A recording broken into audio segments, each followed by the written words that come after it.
Bonjour et bienvenue dans cette première capsule de 3 d'une série de 3 dans laquelle on va aborder le système digestif. Donc la première chose, on va définir le système digestif. Donc le système digestif, c'est un ensemble d'organes qui vont fonctionner ensemble, successivement un après l'autre et qui vont assurer pas mal de fonctions. Donc ils vont transformer les aliments, ils vont permettre leur assimilation et par la suite leur absorption afin de les utiliser pour produire de l'énergie et l'énergie va être nécessaire pour combler nos besoins. Nos besoins, c'est-à-dire pour parler, pour danser, pour bouger, et etc. Donc, le système digestif en tant qu'el, il va être composé par plusieurs organes. Et comme j'ai dit, comme je viens juste de le mentionner, il va assurer plusieurs fonctions.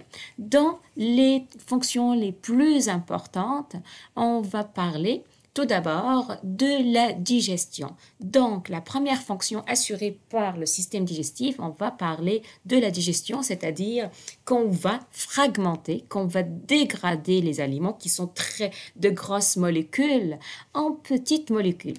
Et les petites molécules, ce sont ce qu'on appelle les nutriments.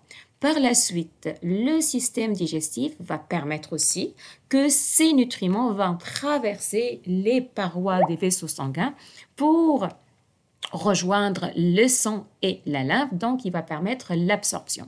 Et la dernière fonction, enfin la plus importante, on va parler de l'excrétion. Donc en fait, le système digestif, il va permettre d'éliminer tout ce que notre organisme n'a pas utilisé. En voyant maintenant le système digestif, de quoi il est formé. Tout d'abord, le système digestif, on peut le fragmenter ou diviser en deux parties.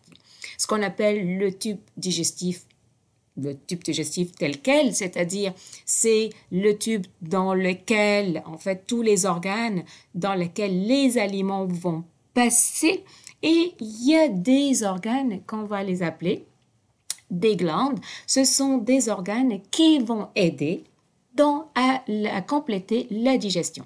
Commençons par le tube digestif. Donc, je commence par la cavité buccale ou la bouche. Par la suite, je vais retrouver un long tube que j'appelle l'œsophage.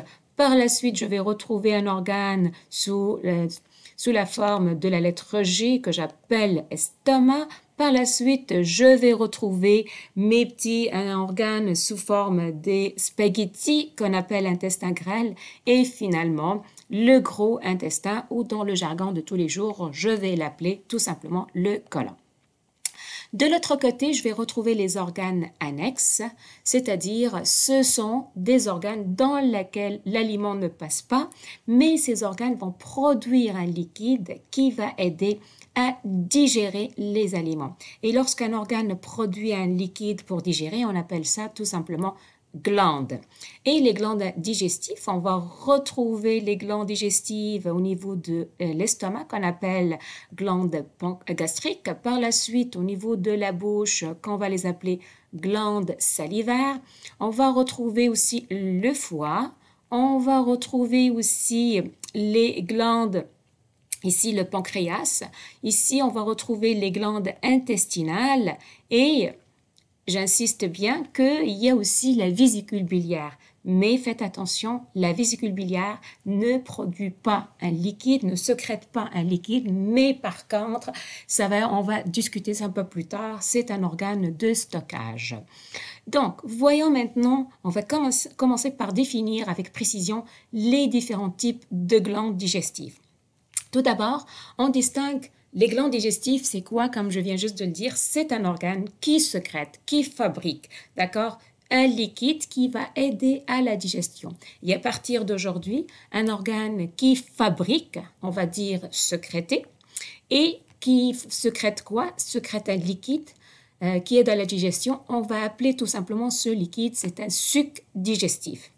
Et on va distinguer deux sortes de glandes. Les glandes annexes, c'est-à-dire qui vont se trouver à l'extérieur du tube digestif et qui vont être reliées tout simplement par un petit canal. Ce sont les glandes annexes. Et on va retrouver aussi des glandes qui se trouvent à l'intérieur du tube digestif, exactement sur les parois du tube digestif, et c'est ce qu'on appelle les glandes intégrées. Et à partir de toutes les présentations qui vont venir, on va utiliser ces symboles pour distinguer entre les